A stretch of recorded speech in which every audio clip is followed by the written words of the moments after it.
I actually want to talk about your message from this past Sunday. So that was kind of what we thought about. Mm-hmm. So I don't know what part of that you're wanting to talk about. That was definitely more than 3 minutes. Sorry, you know what? It's a tough thing to ask a pastor to bring a whole sermon down to 3 minutes. I'm sorry. You set me up on that one. You know, those Mondays you get a good omelet, 3 strips of bacon, 2 cups of coffee. Fixes everything, honestly. Ladies and gentlemen, welcome to the Dialogue Podcast. You forgot for a second what it was called, didn't you? I did forget. You could tell. You know me too well. I was like, what is this? I know what your brain looks called? Like when it's like scrambling. It's like, oh no. Spinning the wheel. Well, welcome to the Dialogue Podcast with Greg Ford. Welcome. Most wonderful time of the year, by the way, heading into holidays. I know. I'm going to just say it. Shaylyn Ford has already started decorating for Christmas. Correct. Some people get a little funny about it is that early time decorations. Of year when people argue about that. I'd love to know. Maybe we should put a poll, you think, on social media or something about Yeah, I think we can do that. Which things people are, if they're pro, before, pre or post Thanksgiving decorators. Yes. By the way, that voice you just heard is Mikey Winters. What's up? Shout out I'm to back. Mikey. Hey, he's back. Everything's better with Mikey around. That is the truth. Yeah. Thank you. Yep. Go ahead. So I was just going to say, I feel like that's an ongoing fight. I used to always be a staunch, after Thanksgiving person. I would actually stay up in the early years of our relationship. I would Thanksgiving night, stay up overnight, pull an all-nighter and decorate during the night. I remember that. We could wake up the next day and it's Christmas threw up in the house. I spent the end of Thanksgiving hauling boxes. But yeah, so I enjoyed doing that. But I've found, just sometimes when you feel like the world is on fire, it's just nice to decorate sooner. It's what they call an assumed constraint, right? That's you exactly have assumed right. your own constraint. I refuse to live in a box. That's what I'm talking about. Yes. So I appreciate that. I celebrate that. You were like, you know what? Halloween's over, and instead of waiting, and I feel like you always you hold off on a few things. I always wait until after Thanksgiving to put up the main tree in the living room. I'll do other little trees. I'll do mantles. We already have one tree up. I did a tree in the basement. Yep. We are a multiple tree family. I'm one of those people, but I don't do the piece de resistance. Right. I don't do that big tree until after Thanksgiving. I think that's appropriate. Well, we also have family over for Thanksgiving. Correct. So if you walk into Thanksgiving and it's full go Christmas, then that's Christmas a little weird. is a little anticlimactic. That's a little jump in the gun. Yeah. So we do it in stages. But I also think, depending on your family, I know for a lot of people, the Christmas season is just super chaotic, right? You've got all kinds of Christmas parties and stuff at work, and your kids have stuff at school and banquets and nonstop shindigs. Yes, that is the word. Shindigs and skullduggery going on over the holiday season. And so you have to kind of space it out a little bit and just do what you can. Well, I want to say on behalf of the Ford family, thank you for the way that you turn our home into just a little Christmas paradise, a little Christmas haven. I appreciate that. Yeah, I look forward to it every year. You do a wonderful job. Thanks. I will say, I told you this last night. I feel like my toxic trait is that I can't just put the Christmas decorations up. Everybody, I feel like most people I know, they're these are my Christmas decorations and this is where it goes. And I do this specific thing every year. I feel like I'm incapable of doing that. There's that's so much simpler. You would be done so much faster. I feel the need to reinvent the wheel. Well, you're an artist. You're an artist. Is right? that what that is? Yeah. So you're it's not just. Of course, you could just throw it up there, but you're wanting to, And I'm not saying that people put it up the same way just throw it up there. I'm just saying they came up with a formula and they're this is what works. This is the look. And they put it up every year. For some reason, I'm I feel like I should do this completely different than last year. Is it that you don't remember how you did it? Or no, I remember exactly where, neurotically, where I put every ornament. Are you trying to make it better? I think so. I think I just feel I wonder, surely there's some way that's even going to look cooler that I could put this together. And so that's what happens. Well, that's good. I mean, it's, because if it doesn't work out, you could always go back to the old one. But that's true. Right, let's just give it a shot and see if see if this is next level. Yeah. So anyways, Well, that's not a toxic trait. Okay. That's not a toxic trait. I celebrate you. To be debated. I appreciate that. I will say the only people that I feel like maybe you've taken it a step too far are the people who are like pre-Halloween Christmas decorations. Like there were people right outside of our neighborhood that did like mid-October full-scale Christmas lights on the outside of their house. And I'm like, you know what? I mean, a great use of free will. I fully support that. But it does feel like now you're just skipping all the major holidays. Yeah, but let's not judge them.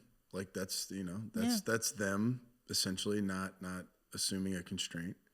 That's right. They refuse to live in a box. Just you know look what? the other way. I sat here. That's fair. You know what? I appreciate you calling that out because I sat here and said I refuse to live in a box about Thanksgiving, and yet I'm trying to box other people in about Halloween. For years, you wouldn't paint brick because you'd been told by someone in your family that painting brick was like a sin. Wrong. Truly wrong. And now you'll paint brick. That's fair. That's a good point. Yeah. All right, let's move on to more important topics.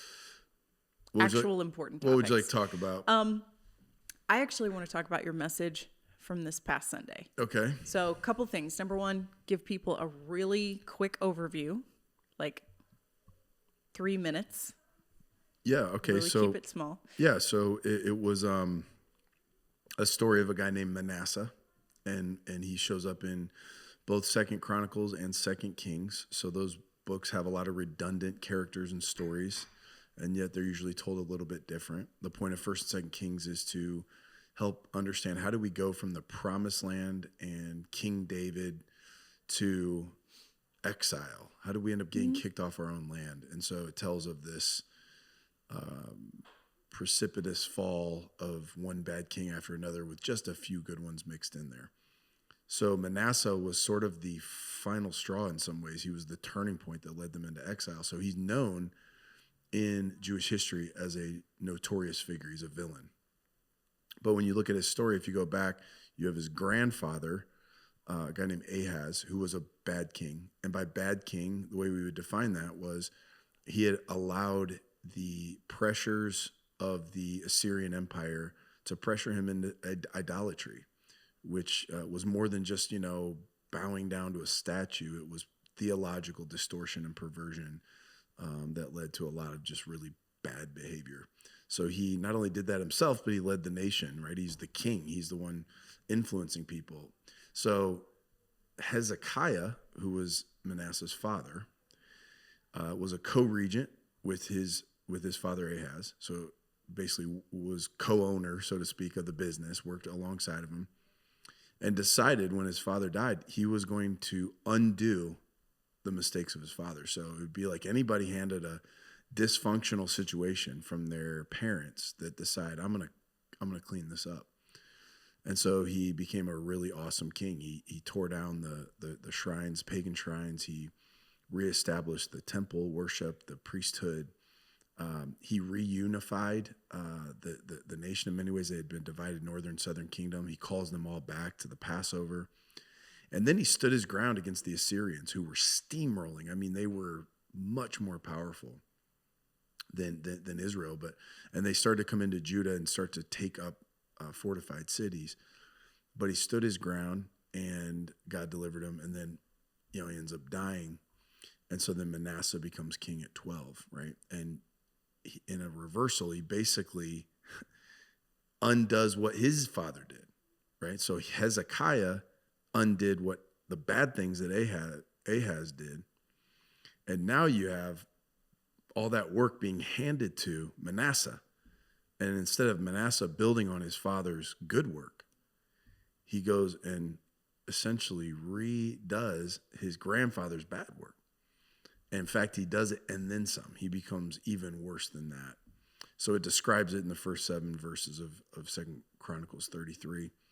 And then he gets to a place where he is in bondage. He's taken prisoner by the Assyrians. And while he's chained up, he comes to his senses, almost like a prodigal type situation, repents. And the text says, in the way it reads in Hebrew, God allowed his heart to be moved to Manasseh, even though he was a horrible character in many ways, terrible, terrible decisions. And yet God gave him grace and he restored him. And then from there, Manasseh goes back and tries to undo what he did. So I'm going to tear down what I should have never built, and I'm going to build up what I never should have torn down.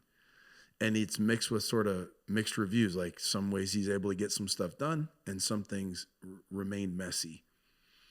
And that's reality, right? When you have a series of bad decisions in your life, there is collateral damage from that. And you go and you do your best to try to restore and redeem. And even though we've been given grace by God, we got to work it out with human beings, and that's not always super clean. And so we thought about that. And then the last thing was, I mentioned the 1st and 2nd Chronicles, 1st and 2nd Kings, they both tell about Manasseh, right? So 1st and 2nd Chronicles is chapter 33. I'm sorry, 2nd Chronicles 33. 2nd Kings is 21. And in the 2nd Kings 21 version, there is no record of his redemption, any of the redemptive work, any of the going back and tearing down and building up. It just says all the bad stuff you ever did. So we talked about that. In some people's telling of your story, they may only tell the bad. They may only see the bad. They may only know the bad, right? But you and God know what happened at your low point, and you know of the grace you were given, and you know the work you did to try to restore and rebuild. So that was kind of what we thought about. So I don't know what part of that you're wanting to talk about. That was definitely more than 3 minutes. But you asked that question, I got rolling. I'm sorry. You know what? It's a tough thing to ask a pastor to bring a whole sermon down to 3 minutes. I'm sorry. You set me up on that one. That was on me. Three minutes was a very tight time. I almost said at the beginning, it won't take me 3 minutes. Yeah, that would have been. And that would have really been doubling down. So the reason I wanted to revisit that was because I think we had a really interesting conversation start happening between you and I yesterday as a result of your message that was not initially kind of part of the intent of your message. Like you said that was something that you had kind of had a realization of. Was it like before, like during your prep, or was it on Sunday that you had kind of the realization about some of the fear of becoming something you didn't want to be, and then the fear of like not becoming something that you did want to be? Do you recall this? Yeah. So we are recording this on a Tuesday. So Mondays are our Sabbath. Mm-hmm. So most people's Sabbath is on Sunday, but we work all day Sunday. So Monday we take time and part of what we'll do is we'll talk about what's going on in our lives. We'll integrate wins, and then we'll talk about our own little discipleship. Like, how does this apply to us?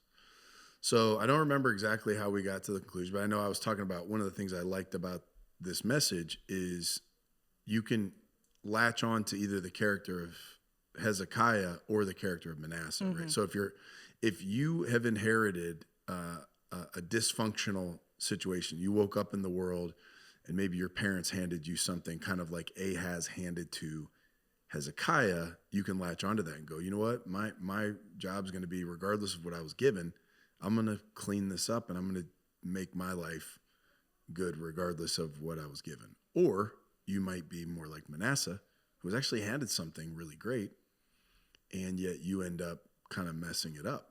And then when you come to the senses of that there's a lot of shame and guilt with that. Like, man, you know, all this work my dad did and I undid it, you know, and so we were kind of talking about that. And then I think we ended up in a conversation where I was talking about,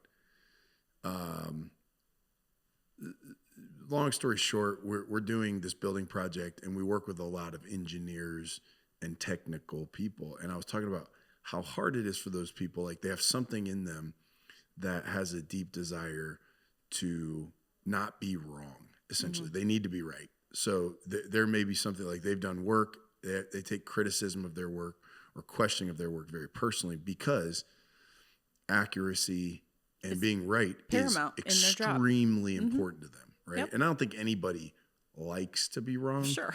But I would say some personality types are way more open to it. Like, yeah, I'm wrong. You know, like these people, it's like soul when you're crushing. Such a detail-oriented person, and your work is as well, and details being wrong really matter. Right. I think it just holds an elevated position in your life. And we were talking about, like, these people are so intelligent and they're so good at what they do. So it's not like an indictment on their intelligence. Not at all.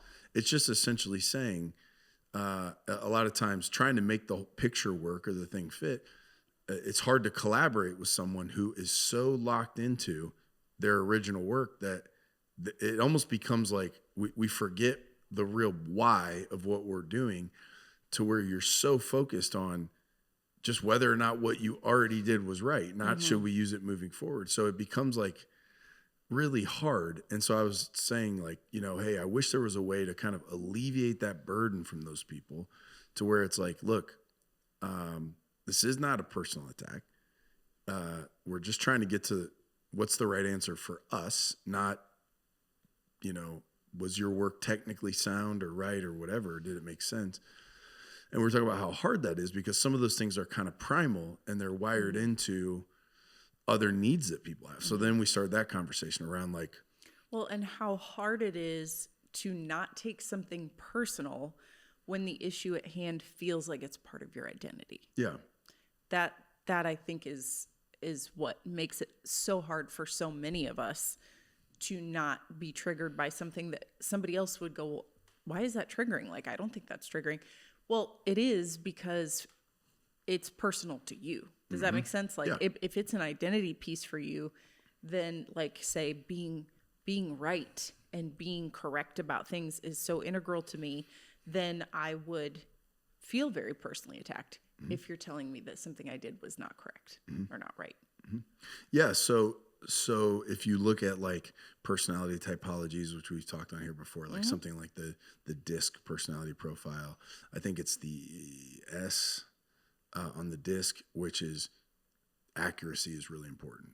Like, and again, so you'll have a lot of people who would be like engineers or architects or accountants, people that are really about precision and accuracy, and they would fall probably somewhere in that S, and then with something else like a C or whatever.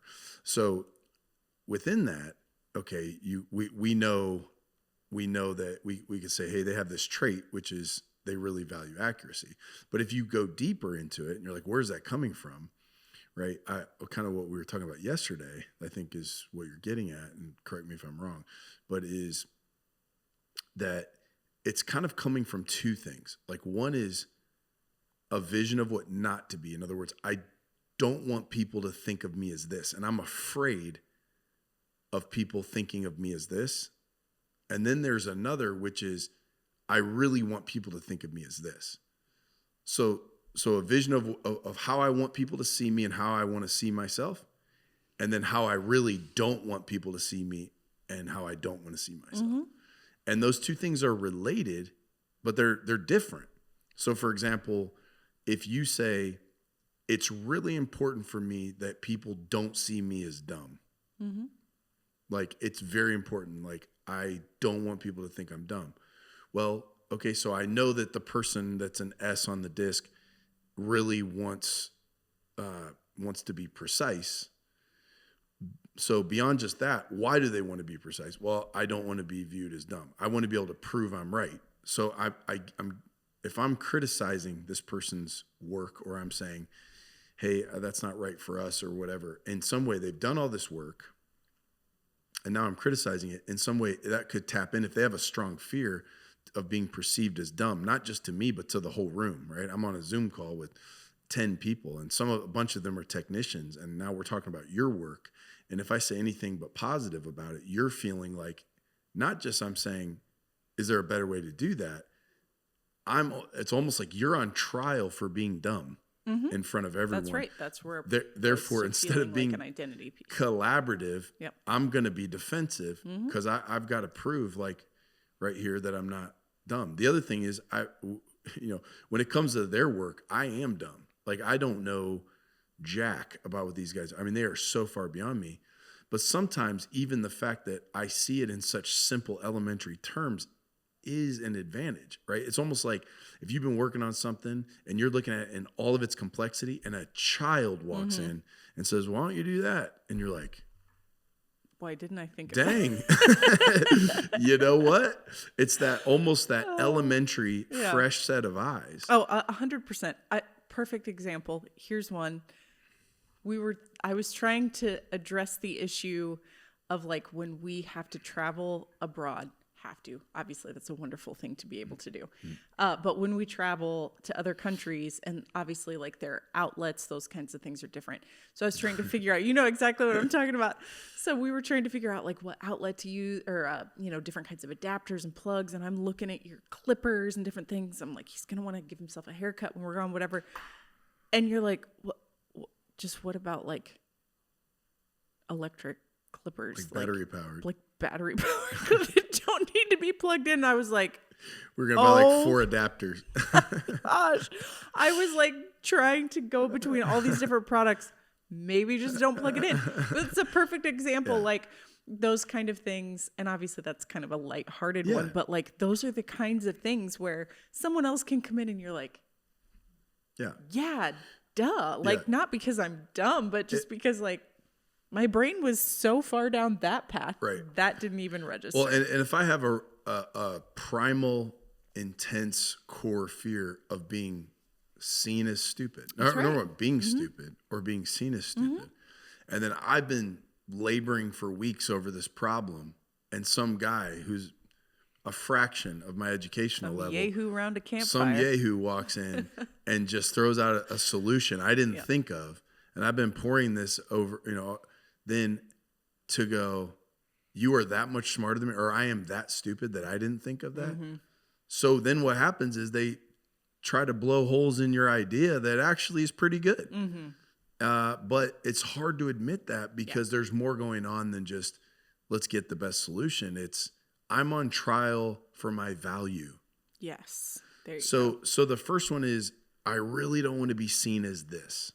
So if you grew up with an angry parent, I don't want to be seen as I'm just really don't want to be that. You're terrified of being that. Terrified of being that, 100%. I don't want to be stupid. Again, why would I go? I want to go highly, highly educated. Well, that's good. That's not a bad thing. I'm not going to discourage anybody from high levels of education. But if you're being honest with yourself, you might go, what is driving me? Is it the good I want to do with this thing? Is it that, this really brings me joy? It's in line with my gift? Or is it in some way me trying to quiet that voice in my head that says, people think you're stupid or you are stupid? And you know how I can clap back at that voice? That's right. With these degrees. That's right. You know how I can clap back at that voice? These certificates, this proof, right? Yep. So there's the thing I don't want to be, and then there's the thing I really do want to be, right? So it's the vision of what not to be and the vision of what to be. And this is now how I want the world to see me in this, in this light, right? And that would be the, again, that whole part of it. So that's kind of what we were talking about. Is that what you're referencing? Yeah, that's exactly where I was going, because I think that's really, really a valuable tool for people to be able to sit and bring to awareness, because all of us have those things kind of sitting in the back of our mind, and we don't always necessarily bring them to the forefront of our mind and consciously consider them. The subconscious is just kind of directing us, and making us decide what we're going to do next. And we're not fully in control of it because we've never even realized, that we're on this runaway elephant here. It's like taking us somewhere. And so I think this is a good question to bring up for people to consider, like, what is it for you that you are really worried that people might think about you, or that you're worried that you would be? And what are some things, and maybe it is related to your upbringing. That's where I think this story is so interesting, referring back to the parents, right? Because it's like, okay, what are some things from his dad that he knew he needed to undo? Or what are some things he shouldn't have undone, So for us to sit and evaluate those things, and then to go, all right, now what is my actual vision of what to be? And to make sure that's healthy too, because that can still be dirty energy. Yeah. You can still go, I'm going to be viewed as this. And it can be in a really self-serving way, or it can be covering up a wound instead of coming from a healed place. Yeah. I always think the more self-aware we are around our motivations and drives, and we can see that in 2020 vision as best we can, it doesn't mean that those feelings necessarily just dissolve and go away.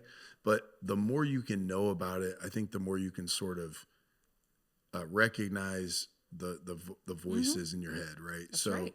So if I know, okay, that I'm afraid of looking dumb or being dumb, and I'm that aware, then when I feel something makes that well up inside of me, I can know, hey, I'm probably overreacting to this, or I'm putting up a defense mechanism in some way, or I'm feeling a need to prove that I'm not dumb. And that is completely taking over my brain. Like that's kind of all I'm doing right now. And I'm probably, like, you could think of it this logically. I'm probably not being a great teammate right now because I'm just consumed by my own security and proving something. Mm-hmm.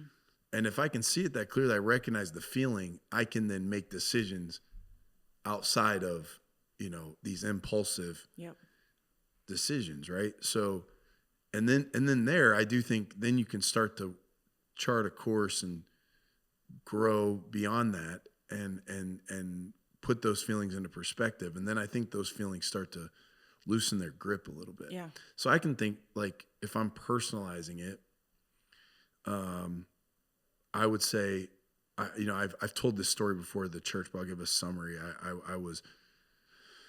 I was driving down the road and a guy, apparently I wasn't going fast enough in the fast lane, and a guy pulls up and flips me off, and he's like cussing at me on the highway. And I just had this surge of adrenaline that went through, and he had somebody in the passenger seat. It was like a woman, and this guy, he's in this big truck, and I'm thinking, like, what the heck, dude? Now I'm ready to fight. Like I'm like, I felt very like disrespected, and I'm like, dude, you think you just flipped me off? Like, who do you think I am? I'm just the guy you flip off. And so I'm ready to make this guy pay. He like pulls up, and I'm gonna wave him over, and whatever, and so I'm in the process of doing that, and then I get this wave of rational thought, like, what are you doing, dude? Mm-hmm. Like, first of all, you don't know you beat this dude up. This guy might crush you, okay? You don't know. The other thing is, he might have a gun. He might kill you, and is this worth it? Like, you're gonna leave your family behind for what? And then I started to, I let him go. I just quit following him. And then I start feeling like a coward because I'm like, dude, you just let this guy flip you off and drive by. And then I start thinking more deeply about, like, man, this is awful. Like, I don't even want, like, I don't want to, that's not who I want to be. Yeah.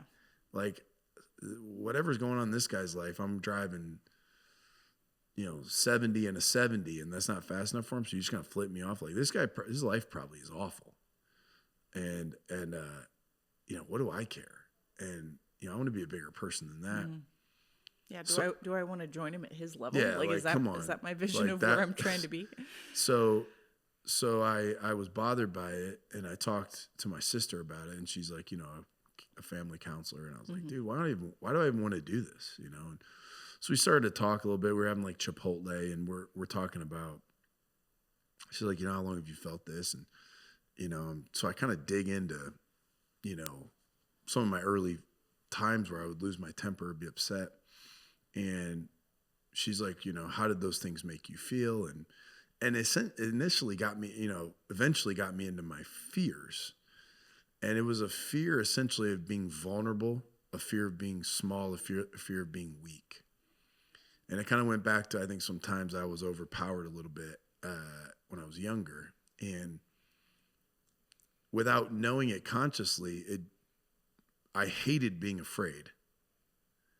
I hate feeling like I'm vulnerable or at risk. So then it provokes probably this desire to be strong,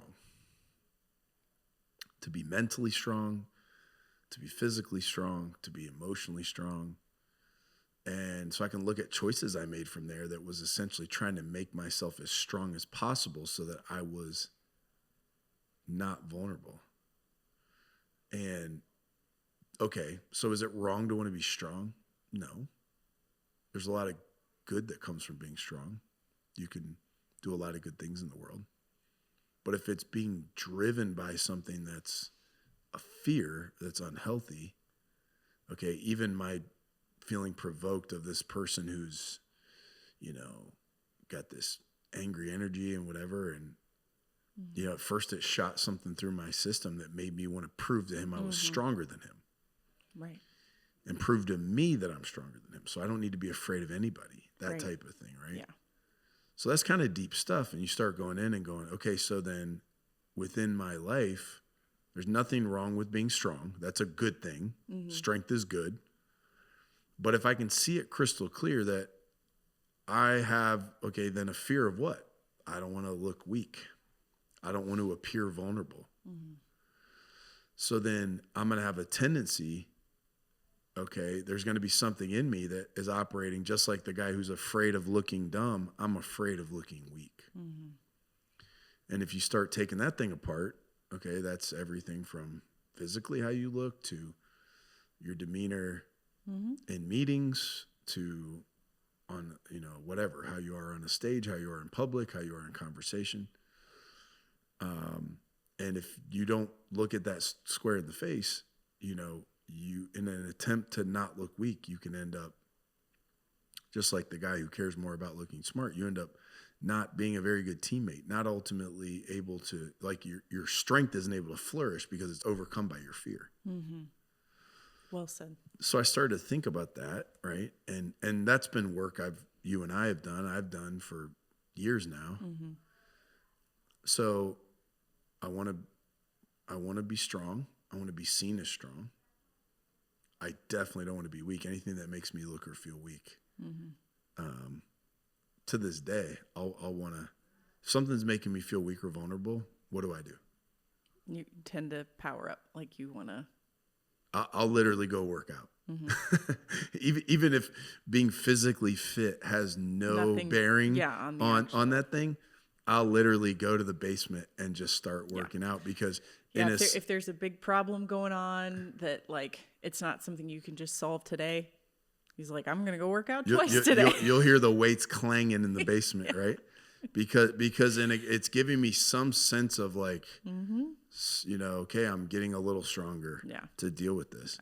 So again, all of that is part of the journey of being a human, and it's a good thing because again, what you don't want to do is go, oh well, okay, I've got this deep desire to be strong, and I'm afraid of looking weak, so I'll just be weak. No, I want to be strong for the right reason. I want to be strong and healthy, and so that I'm not misusing my strength, or that it's not making a fool out of me. And you know, again, I think the more you kind of dig into those things, it increases self-awareness, which I think at first is scary, jarring. But if you'll stay with it and you'll keep opening it up, and if you have somebody as awesome as you to turn it over with and to dig into it, you end up with a lot of clarity, a lot of freedom. And I'm witness of that. It's definitely, that's been life-changing work. Oh, for both of us, you've helped me do that an incredible amount. I mean, I think that's probably one of our greatest areas of strength as a relationship is we've been willing to sit down and have some very open, vulnerable conversations around those kind of things and look at those things in a very honest way. And I do think that it prevents you from undoing some things you shouldn't have, and sometimes you end up not undoing some things you should. So, for example, you know, you started to bring up like the anger thing, right? Like, oh, my dad was a really angry dude. You know, that's one I've heard multiple people talk about. Like, man, my dad was just always so angry, and I didn't want to be like that. Or mom. Or mom. Yeah. And, you know, so you have, let's just use that as an example. Like, you have a parent that is, your memories of them are just this kind of constant presence of anger. Or the other way, my parent was a pushover. Therefore, I'm not going to let any, you know, I'm afraid of being pushed over. Again, it's not necessarily a wrong to not want to be pushed over, but it can now be like, I've seen people that were so abrasive, they saw any strong action as trying to push them over. And so they're like, they'll fight at the drop of a hat because I'm not going to be a pushover like my dad, or I'm not going to be a pushover like my mom. Anyway, sorry. Well, no, that's fine. But the one I was bringing up with anger is kind of a good one to be able to highlight where sometimes you can accidentally become the thing you've been dying to not become. Oh, yeah. Because you so badly don't want to be angry or be perceived as angry the way that you perceived your parent to be angry all the time. That then when you have normal, because anger is a normal human feeling, Exactly. we all have. And so when feelings of anger come up for you, you don't know what to do with them in a healthy way. Denial. So you just deny, I am not angry. And you stuff it and you try not to show it and you slap a smile on it and a calm voice and whatever. But inside you are just compacting the anger. And eventually you blow up and people are like, where did this come from? It's going to come out some way. Or it's going to just leak out like a little gas leak, you know, and just Or you have poison secrets. everything around you. Or you have secrets. like it's going to eat you up, because anger is a normal human emotion that you should have. And there are times and places for it, and you should process it in a healthy way. You have to learn how to process it in a healthy way. If you don't have those outlets, if it sits in you, it will rot you and it will fester. And so I think that's where this conversation about what do I want to become? What do I not want to become? How do I perceive that? And bringing it all to the forefront and really looking at it honestly, and not just having it be subconscious, but have it be a conscious thing that you have, is so important, because it keeps those kinds of things from holding you hostage from being able to be the person you really are meant to be. You know, it's so ironic and sad that in your quest to do better, because you don't want to just take out anger unnecessarily on people, you can end up becoming a very angry person when you wouldn't have been otherwise. Instead of it passing through you, it sits in you. And you end up poisoning yourself and the people around you. I mean, right. So anger is a good example. So you could say the tendency would be to say, I don't want to be an angry person. Good goal. Okay. Yeah. I mean, maybe a reframe is, I want to get really good at managing my anger. Yes. Right? Because I want to learn how to I'm process not an my angry anger. person. What do you talk? Now you've made anger a Personality trait. Yeah, a personality trait, Yeah. which is, are you serious? Like there are some. I had something recently. I was talking. I've got a guy who's he's become like a mentor. He's retired. He's a retired pastor, and we get together every so often. And I was telling him about a situation that I was dealing with, and I wasn't sure if I knew I wanted his advice, but I wasn't even sure, because I've thought it through thoroughly, and I was like, I don't even know if this guy's going to say anything that I haven't already thought of, but maybe he does. And then also I just needed a safe person to kind of vent. And so I figured I'd just give it all to him and let him figure out what to do with it. And so I got to the end, and I was, and one of the questions I asked him was, I was like, what did you do with your anger? Like, how have you, throughout the course of your ministry and life, how have you gotten over your anger? And he's like, well, first of all, you should be angry. He's like, if everything you just told me is true, you should be angry. He's like, I don't blame you for that at all. He's like, he goes, what I know of you, I think you're a good guy. He goes, and you're trying to be as much like Jesus as you can. He goes, and you're trying to figure out when to be meek and patient, and when to stop being a quote nice guy and go, I gotta get a little tough here. I gotta do this. Which we see Jesus, who is always loving, compassionate, kind, but he is also he would get tough in a situation. Yeah. He would get blunt He was in a situation. appropriately He angry had righteous at anger times. or whatever. So the point is, he was saying, like, it's okay to be angry. You should be angry. Like, it would be weird if you weren't angry.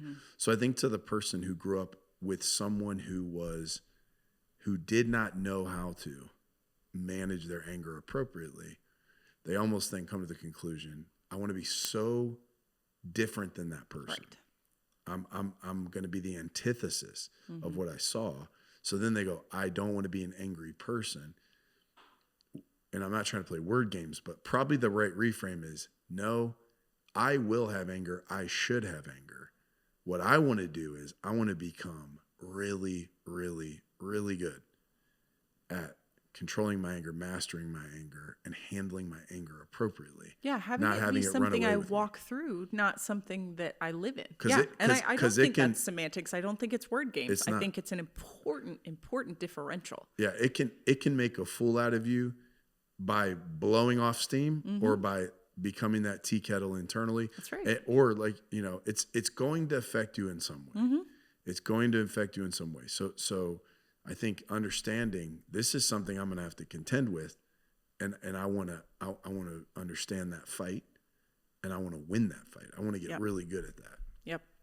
Yeah. I think this conversation, if people are willing to have it with themselves, maybe just sit down, write some things out, think out loud, whatever, or have it with a person, a trusted person in your life. I think it will absolutely set some people free. Yeah. Yeah. For some listening, maybe you're like, wow, I feel a lot in common with the engineer who's afraid of looking dumb and really wants to be seen as smart, or maybe like myself, hey, I don't want to be seen as weak, and I want to be seen as strong.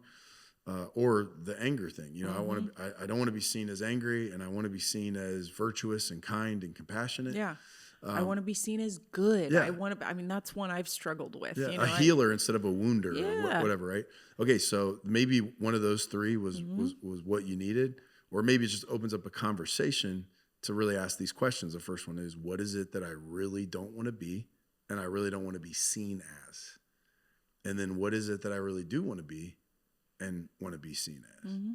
And the more you can understand where you are and what's motivating, what's driving it, what is driving those two things. Exactly. And frankly, some of that, the more clarity you get, it might start to morph and change into go, you know what? I actually am not as afraid of that as I used to be, or I'm not as compelled to be seen that way as I used to be, because I understand where it's coming from. Mm-hmm.